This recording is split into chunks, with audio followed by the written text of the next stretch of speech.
Hello, Dr. Cisse covering anatomy and physiology. Today I'll be presenting about the muscle cell.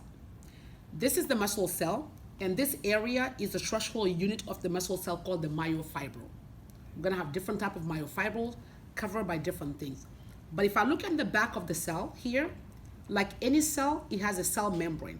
But on top of the cell membrane, you see a connective tissue called the endomysium.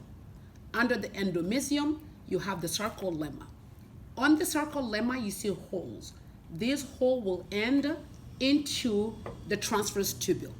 The transverse tubule is a hole between the sarcoplasmic reticulum that hold the information like the action potential running through the muscle cell.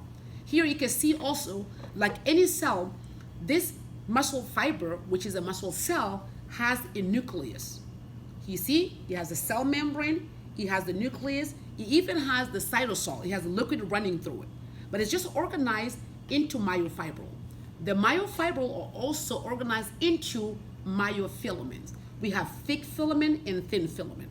Each myofibril is divided into pieces called units. The unit is called the sarcomere. The border of the sarcomere is called the Z disc. From one Z disc to the other Z disc, you have the sarcomere. And then each myofibril is covered by the sarcoplasmic reticulum. Here you see them in white. The sarcoplasmic reticulum is going to be here around each myofibril. And then between them, you see the mitochondria. Here you see mitochondria here.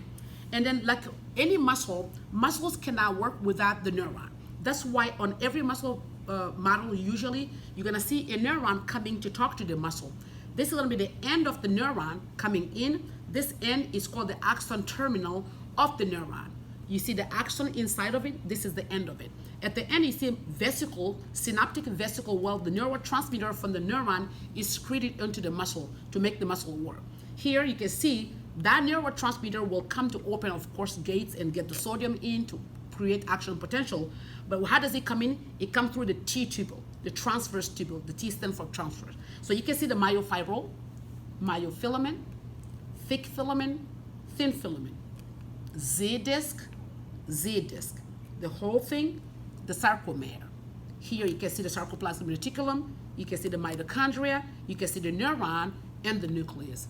Thank you for watching. I'll see you in class.